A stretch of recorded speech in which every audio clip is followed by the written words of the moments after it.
Stacey Abrams is one of the most corrupt politicians in Georgia history. There's a developing story that serves as a critical lesson for every voter out there, especially progressive voters that think it's okay to keep on voting for these politicians that appear to be on their side. Currently, the central issue here is a payment over $20 million from her voting rights advocacy group, Fair Fight Action, to a law firm founded by her close friend and former campaign chair, Allegra Lawrence Hardy. She claims the payments were for unspecified legal services. Yes, it's both. She was the campaign chair in 2018 and is the campaign chair for this campaign.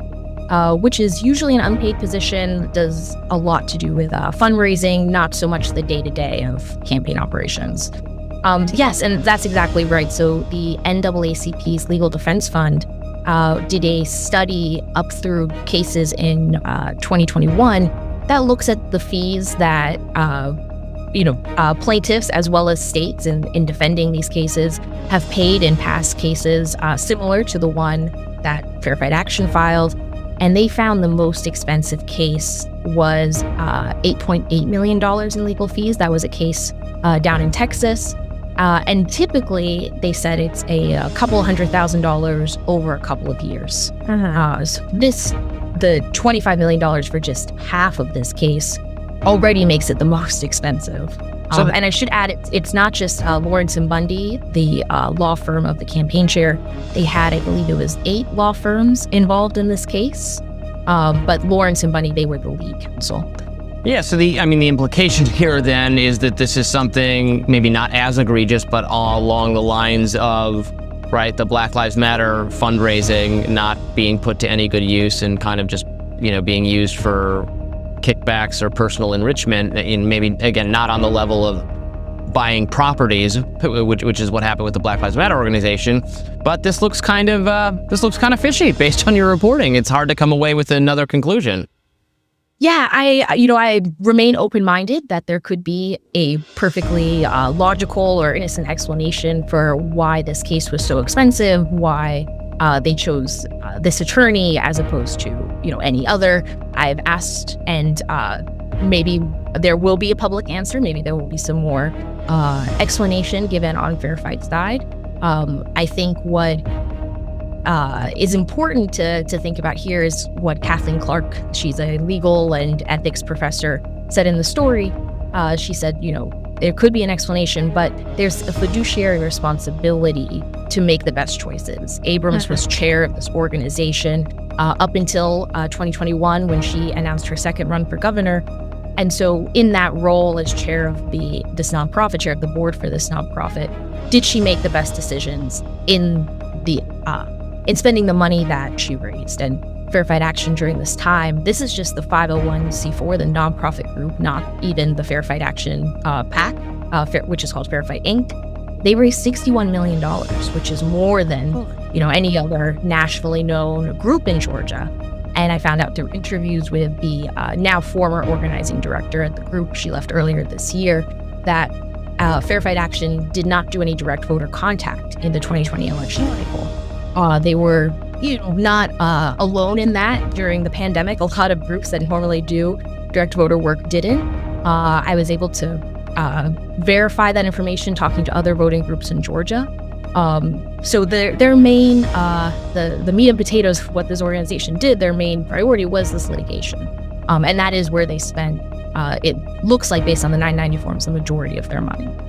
Sounds like we should get Stacey Abrams on another magazine cover. Yeah, look, I'm not going to ask you about this, Brittany. I don't want you to attest to this, but I have observed in interviews with on-the-ground grassroots organizers in Georgia, I detect a sliver of resentment, I gotta say, when I hear them talking about how underpaid and undersupported on-the-ground staffers are, as we as a nation witness the enormous fundraising gains and attention that has been paid to Stacey Abrams in particular as a kind of hero of voting rights and electoral victory in a state, despite her own failures to win in any of her own races. Now, what makes this story pretty interesting is this isn't just an isolated incident.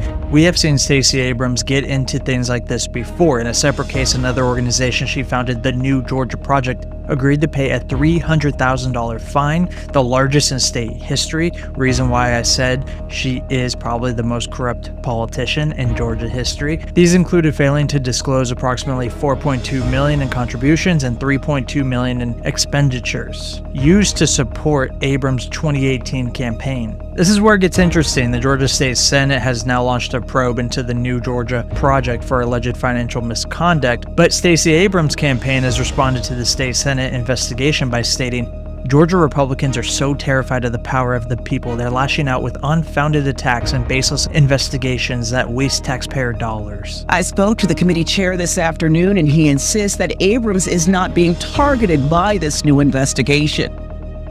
Senator Bill Cowser sponsored SR 292 to open a probe into the New Georgia Project, which was formed by Stacey Abrams after the grassroots organization was fined $300,000 by the State Ethics Commission for allegedly functioning as an illegal super PAC during Abrams' 2018 gubernatorial campaign. Nobody is after her individually. It's that these organizations that admittedly supported her with dark money have confessed. The Senate panel is still investigating accusations of potential conflicts of interest and the misuse of state funds after Fulton County DA Fonnie Willis denied allegations that she benefited financially from her relationship with former special prosecutor Nathan Wade. The Republican-led committee was established during last year's legislative session over the objection of Senate Democrats who accused Republicans of playing party politics. This investigation on Fonnie Willis and now expanding to Stacey Abrams is a waste of taxpayer dollars and won't end up helping Georgians who are concerned about cutting costs in healthcare, costs in housing, costs in education. They want support on how to put food on the table. Willis came under fire for having a romantic relationship with Wade after she hired him to lead the 2020 Trump election interference case. Cowser insists Abrams is not the focus of the probe into the voting rights group. She just happens to be the name on this organization, but this is not in any way limited to her. And it's not directed to prosecute her or to in any way attack her individually at all. Now, we received a written statement from Stacey Abrams late this afternoon stating, quote, Georgia Republicans are so terrified of the power of the people, they are lashing out with unfounded attacks and baseless investigations that waste taxpayer dollars. Republicans simply don't like that we're bringing more Georgians into the political process and that we are delivering. Now that this vote has passed, we don't know yet when we will expect to see the first meeting on this new probe.